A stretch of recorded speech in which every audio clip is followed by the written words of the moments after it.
Ada kasus ini seorang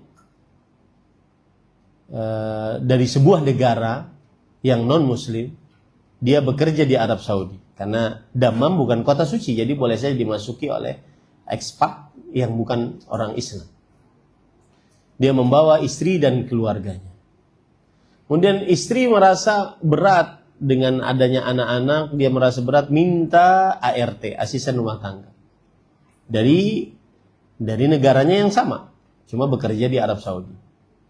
Sang suami mengatakan, jangan nanti engkau cemburu, jangan nanti engkau cemburu. Kata sang istri, tidak, insya Allah saya tidak cemburu. Ternyata benar, datanglah ART lebih cantik dari istrinya. Akhirnya kejadian sering marah-marahan, sering cemburu dan seterusnya. Suatu hari suaminya bekerja, kemudian sang istri marah-marahan dengan ART tersebut sampai kepada pembunuhan. Sang ART dibunuh. Suami pulang, bingung apa yang harus dilakukan. Mengadukan istrinya juga bermasalah bagi anak-anak. Akhirnya mereka punya inisiatif, itu dimutilasi. Potong. Kemudian dimasukkan ke dalam keramik. Kemudian setelah 2 tahun biasanya perusahaan memindahkan pegawainya dari satu apartemen ke apartemen yang lain. Pindah. Kemudian setelah pindah baru diketahui, karena ada tercium bau, akhirnya dibongkar keramiknya, baru diketahui bahwa itu adalah perbuatan syifra. Dipenjaralah keduanya ini. Anak-anaknya masuk ke dalam pengasuhan di Arab Saudi, dan akhirnya anak-anaknya penghafal Quran. Istrinya masuk Islam, penghafal Quran. Si bapaknya tadi juga masuk Islam, penghafal Quran. Jadi kita tidak tahu musibah yang kita dapati. Tapi jangan juga kita masuk penjara dulu baru seperti itu. Ya, maksud saya, setiap musibah pasti ada hikmah yang Allah Subhanahu wa taala ciptakan. Hikmah kebaikan dari musibah tersebut. Kemudian yang paling patut kita tanamkan di dalam diri kita, dan ini ilmu takdir paling tinggi. Pernah seorang pendeta juga nanya, pendeta yang sudah masuk Islam, dia nanya, Ustadz, saya ini orang negara tetangga ya. Saya ini kan pendeta dulunya masuk Islam, alhamdulillah. Saya berharap saya masuk surga, istiqamah di atas Islam. Tapi yang jadi pertanyaan saya, bapak saya juga pendeta, dia mati di atas kekufuran. Bolehkah saya mendoakannya? Berdasarkan dalil dari Al-Quran dan hadis, tidak boleh.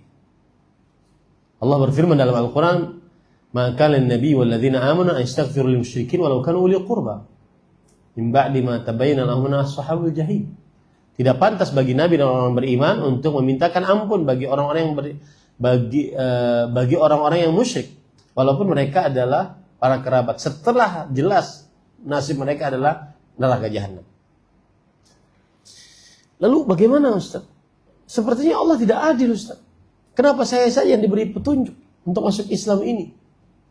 Akhirnya nanti saya, ini yang paling berat, akhirnya nanti saya di surga tidak bisa bertemu dengan orang tua saya.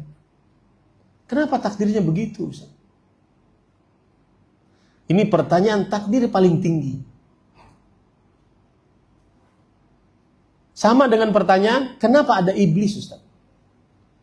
Nah, kalau nggak ada iblis, kita nggak akan di Semarang. Kita di Suwargo bersama bidadari. Itu pertanyaan paling tinggi tentang takdir.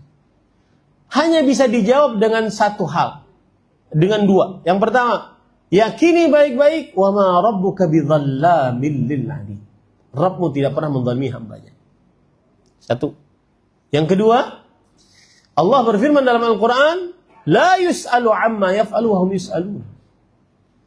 Allah tidak ditanya tentang apa yang ia perbuat, karena dia sang raja, dia sang pencipta, pengatur, berkuasa. Wa hum yus'alun, dan hamba yang akan dimintai pertanggungjawaban oleh Allah Subhanahu wa taala.